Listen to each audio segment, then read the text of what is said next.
Hey, it's Chris Allingham with Virtual Weber Bullet with a review of Kingsford pulled pork and Kingsford baby back ribs. What? Kingsford barbecue? Kingsford has been making charcoal since 1920, but it wasn't until 2017 that they started making food products. Last year they branched out into barbecue sauces and also a dry rub. Now for 2018, they've introduced a line of pre-cooked, refrigerated, barbecued meats. Today we're going to sample two products, Kingsford pulled pork and Kingsford baby back ribs, both with sweet and smoky Kansas City style barbecue sauce. The pulled pork product can be heated in the oven or in the microwave. Today, I'm going to heat it in the oven. The baby back rib product can be heated on a charcoal or gas grill in the backyard or in the oven. Today, I'm going to heat it up on my gas grill in the backyard. To heat the pulled pork, remove the plastic container from the cardboard box, remove the plastic cover and discard, place the plastic container on a cookie sheet, place it in a preheated 400-degree oven. Heat the pork for 15 minutes at 400 degrees, stirring halfway through the process. Carefully remove the pork from the oven, give it a final stir, and it's ready to serve. Hey, well, I am joined here today by my friend Donna Fawn, Butcher's Daughter Barbecue. Hi, Chris. Hi, Donna, how are you? Good, very good. So we were talking on the Virtual Weber Bulletin Board about Kingsford barbecue products, and Donna sort of goaded me into saying, wouldn't it be great to review that? And I said, well, I happen to have it in my refrigerator. I haven't done it yet. Right. So I invited Donna to come over, and we're going to try it together. So the first thing we have here is the pulled pork. And we're going to talk about this in terms of, we're not going to judge it like KCBS Barbecue. No. We're not going to give it numbers, but we're going to talk about it in terms of the appearance, the taste, and the tenderness, right? Mm-hmm. And in non-numeric values. Sure. So you saw this coming right out of the oven a few minutes ago. It was bubbly hot. Yep. I had stirred it. I showed you some pictures of the before. It looked kind of like cat food, but after it got heated up and the sauce got mixed in, what did you think about how it looked? I think it looks just fine. Did it look appetizing? I'm fairly hungry, so I think it looks appetizing. Your stomach is growling, that's true. Yes. Yeah, I mean, one of my complaints about these products is they always seem to look kind of like cat food, or they're kind of more torn apart and stringy than I would sort of like in my pulled pork. But I've seen it much stringier than this. Yeah, so this is sort of not as bad as you've seen it, but maybe not the way you would actually do pulled pork yourself. Right, but I think this is better than I expected. Honestly. Okay. Yeah. Well, let's go ahead and serve up a little bit. You're my guest. Why don't you go ahead and serve? Okay. Well, Chinese people serve. Oh, you're gonna serve me for? Yes. Oh, thank you very much. Appreciated. So I see some chunks actually, right? There's actually some. Let me give you that one. Kind of some larger pieces and a lot of little shredded bits. There's some dark bits in there. Maybe a little bit of a smoke. Who knows? All right. Yeah, and by the way, we should mention, right, the sauce was not separate from this. So the sauce was mixed in with the meat. So unlike some products where you get to choose how much you put in, we didn't have that choice here. Or I guess we could have maybe tried to remove some. But let's give it a taste and see what we think. All right. It smells okay. I mean, it has, I was commenting earlier, you know, it has kind of a middle of the road kind of barbecue smell to it. You know, not real, you don't get a sense of it being really hot or spicy. Right. So you're gonna laugh, but I actually like it. I think it tastes fine. Put it in a sandwich, coleslaw. Well, for most of these products, I think if you put it between two slices of white bread and put some slaw on it or some pickles or whatever, you start to other competing flavors, right? With the meat. It's vinegary. It's sweet. It's not hot, right? There's no. I don't really get any spice at all. You get any heat? I don't really. Not by my palate, but I like it pretty spicy. So. And there isn't an overpowering like liquid smoke flavor or anything like that. That's true. Okay, do you hate it? I said no. I don't hate it. No, because I'm being quiet. I'm listening to you. I think it's okay. I mean, I think it's better than some others I've had. I won't mention the names of some other ones that have been out there for years and years. You know who I'm talking about.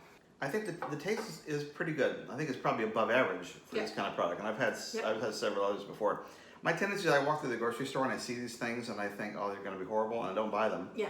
And then I break down and I buy them sometimes. I get them home and I'm disappointed. Right. This is probably better than any other one I've had. I am not disappointed at all. I am happy with the product. If I went to a friend's home and they said that they cook this, I would tell them that it's good. Yeah, you would, right? Right? Now, what about the texture? I think there's a lot of little fine bits in here. Yeah. Which is pretty common in this kind of product. But I had like a big piece of meat actually with a whole. Yep. So Yep. it's got a mix of things in it. It's not. It's kind of trends toward soft, but I don't know. It's good. It's good. So we would give it a thumbs up for sure. We give it a thumbs up. Yep. Okay. Okay, so we're gonna move on to the Kingsford baby back ribs. So we're outside on the patio, and we've got the Weber gas grill over here heating up to roughly, well, it says medium high is the heat they're looking for. I've got my burners on medium high. It looks like it's about 475 degrees so far. And this is the ribs coming out of the box. They're shrink wrapped in this foil pan that you can put directly in the oven or directly on the grill. And just like we did with the pulled pork, we'll take off the plastic wrap and then we'll baste the rib with some of the sauce. And what did the instructions say again, Donna? Base top of rack with sauce. Place pan directly on grill and heat for approximately 8 minutes, and then flip occasionally and baste as desired until we hit 165. Okay, so we've got the ribs in the Weber gas grill, roughly 475 degrees or so. We basted the ribs. We'll cook them in the foil pan for a little while. We'll baste them a few more times, and then we'll start taking temperatures with the thermopin to make sure we're at 165 to know that they're done and food safe. So we're now, let's see, 3, 6, 9, we're about 9 to 10 minutes in. We're getting a lot of bubbling of the sauce here. Looks like we're getting the caramelization they mentioned on the package. I'm going to take a measurement again with the thermopin and see if we're where we need to be. Oh, it's weird. 122. Feels very firm too. 123.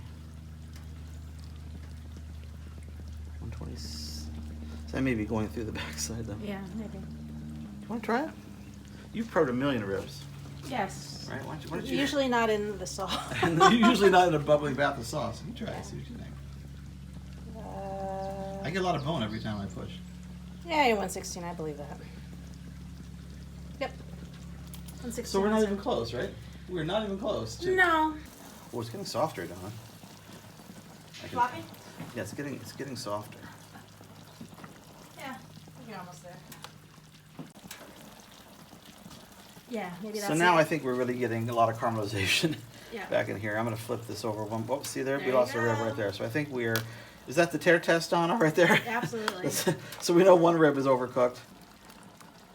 And there's one. See, 150, 159, 66, 65. I'm going to back it out a little. Oh, yeah, I think we're That's close enough. very, very close.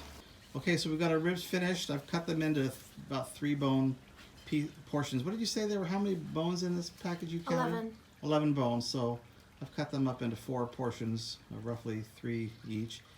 And just put a little bit of sauce on them. I left most of that sauce in the pan. We're going to pull them apart, right? Just see what's going on here.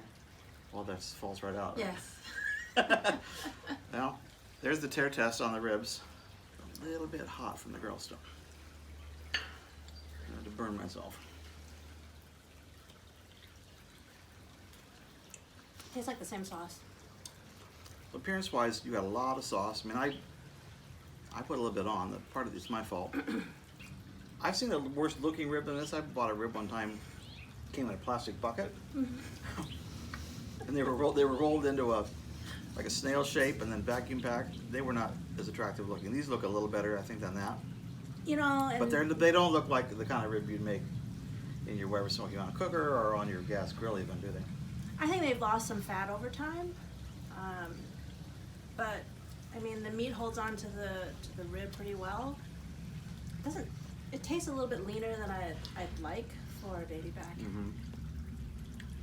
Yeah, despite the fact that bone pulled right out. I mean, on this piece I'm holding here, Mm-hmm. I'm not getting.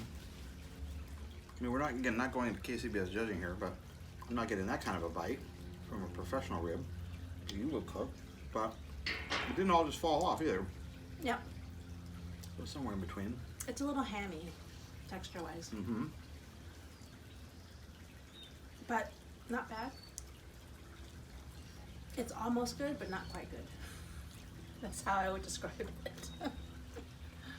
I would say that I'd like this probably less than the pulled pork we Yes, just had. I would agree. I mean, as far as a product that I would, if I was going to go back and buy either one of these, I might buy the pulled pork because, as you said, by the time you put that product on a nice bun with some slaw and some other condiments, I mean, that's just like, it'd be fine, right? Yeah. This you're eating all by itself. It's just, it's either going to be good or bad on its own. Yeah. No covering up any flaws here. I think I enjoy this less than I enjoyed the pulled pork. Yeah. But I will say, it's probably better than some of the ribs that I had that came in a plastic bucket, so.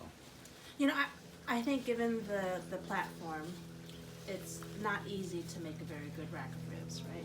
Yeah. So. Well, and it's interesting though that it came in a container where you could actually cook it on the grill. So that's kind of, I think, maybe part of the either the fun of it or the hook from a marketing standpoint is that instead of just putting it in the oven like we did with the pulled pork or in the microwave, you can put this right on your grill and have the semblance of cooking ribs. You don't take it out of the foil pan and cook it on the grate because there's so much sauce. Right. But you do get to cook it outside and fire up the grill and have some semblance of cooking outdoors. You can cook these ribs also in the oven, but you can't cook these ribs in the microwave because of the foil pans they come in. So on these, I think I would say I'm not going to go fully thumbs up. I'm going to go Thumbs in the middle for me. thumbs. It's kind of in the middle, I guess. Yeah. But I'm going to eat a couple more though. The thumb is coming up a little bit. Well, that was fun. Thank you to Donna Fawn for coming over and joining me for a taste test of Kingsford pulled pork and Kingsford baby back ribs. Being the smart woman that she is, she left, and I've got to do the dishes. So until next time, thanks a lot, everybody. Appreciate you watching. We'll see you again soon. Bye-bye.